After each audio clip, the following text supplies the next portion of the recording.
Perkenalkan, nama saya Ratu Yanti. Saya di sini sebagai moderator. Perkenalkan, saya Rani. Saya di sini sebagai notulen.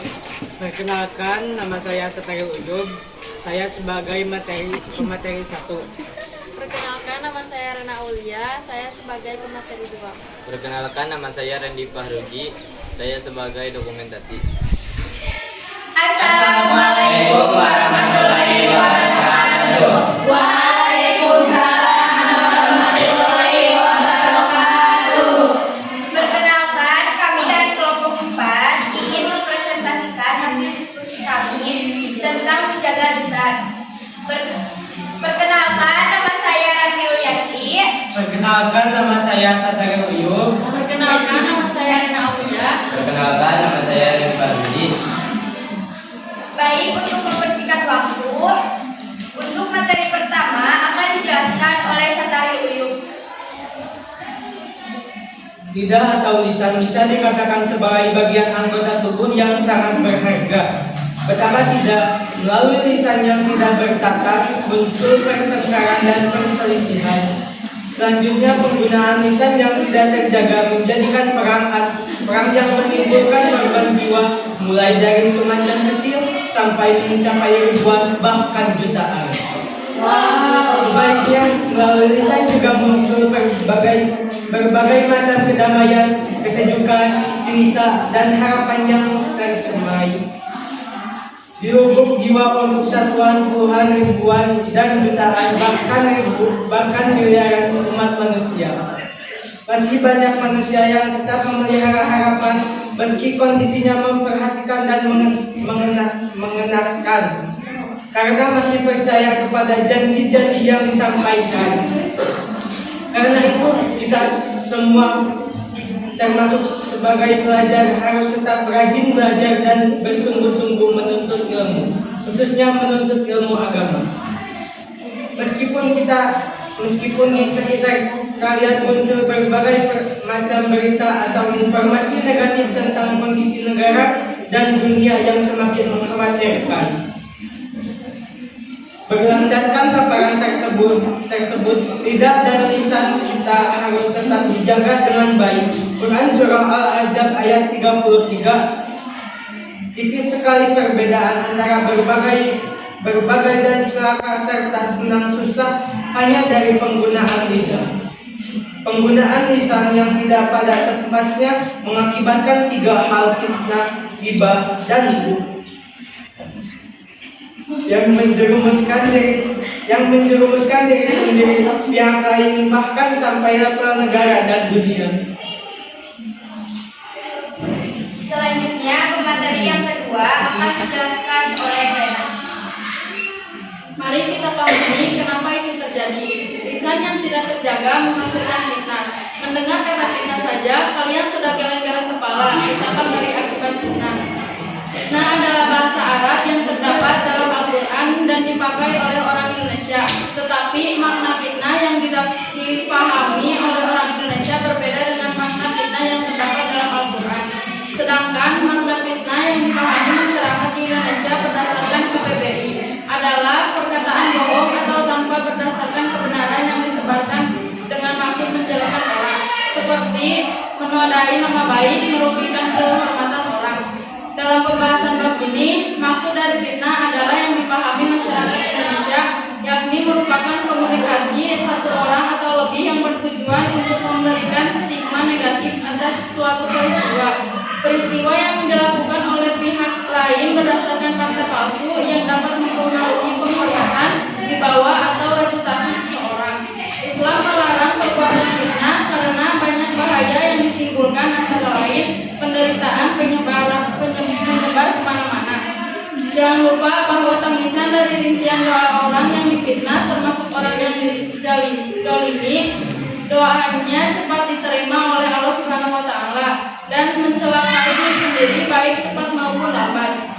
Selanjutnya, melalui lidah yang tidak tertata juga muncul ghibah. Keduanya sama-sama menimbulkan perselisihan, pertengkaran, dan akibat buruk lain yang lebih besar. Pada titik inilah, sekali lagi sangat penting bagi kita semua agar pandai-pandai menjaga lidah dan lisan.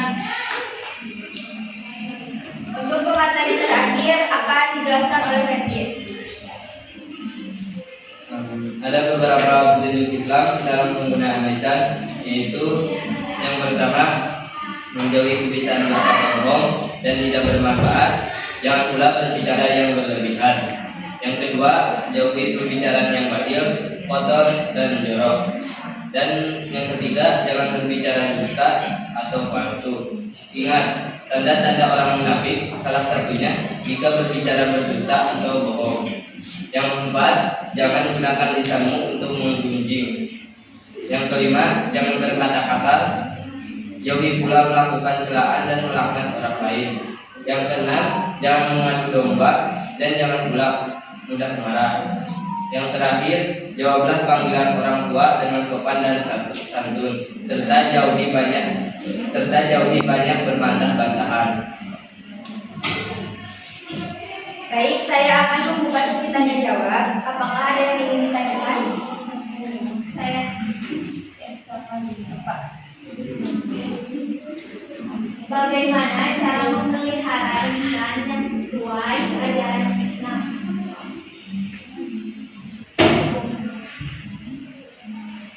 Untuk pertanyaannya kita tunggu.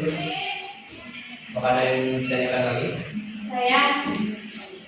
Mengapa kita harus senantiasa berhati-hati dalam berbicara dan bertingkah laku?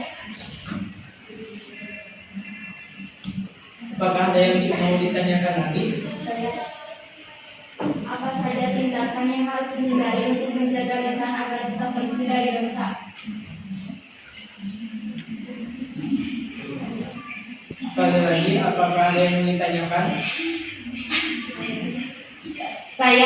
Apakah saya boleh menawarkan pertanyaan yang sedikit random? Boleh.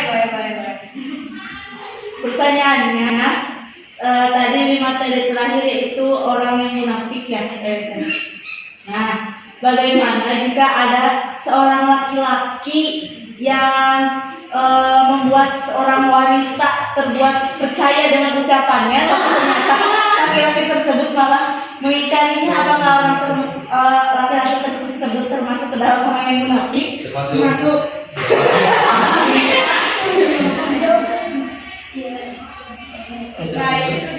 Oh, termasuk. Baik, saya akan menjawab pertanyaan dari saudari Nova. Menjaga lisan dapat dilakukan dengan dua cara, yaitu berkata yang baik atau kalau tidak mampu maka diam. Jadi diam kedudukannya lebih rendah dari perkataan baik, namun masih baik dibandingkan dengan perkataan yang tidak baik. Sedemikian betapa pentingnya kita untuk selalu menjaga lisan kita. Apakah sudah cukup? Pertanyaan kedua yang akan dijawab oleh saya. Langsung ke jawaban. Menjaga perkataan itu sangat penting supaya tidak muncul kesalahpahaman suatu sama lain. Tentu saja berbicara itu merupakan hak setiap orang. Namun ada baiknya kita harus bisa mempertanggungjawabkan apa yang kita ucapkan. Apalagi jika omongan kamu menyangkut kehidupan orang lain. Yang ketiga akan dijawab oleh saya. Apa saja tindakan yang harus dihindari untuk menjaga lisan agar tetap bersih dari dosa? Itu hindari berbicara jika sifatnya tidak penting. Janganlah kamu sekalian berbanyak bicara selain berzikir kepada Allah Subhanahu wa taala. Masya Allah. Sesungguhnya memperbanyak perkataan tanpa zikir kepada Allah Subhanahu wa taala akan merasakan hari dan sejauh-jauh manusia adalah yang hatinya keras.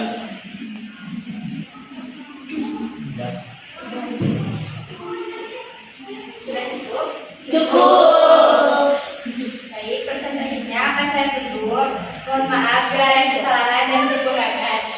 Wassalamualaikum warahmatullahi wabarakatuh. Waalaikumsalam warahmatullahi wabarakatuh. Sekian presentasi dari kami. Mohon maaf bila ada kesalahan dan kekurangan. Wassalamualaikum warahmatullahi wabarakatuh.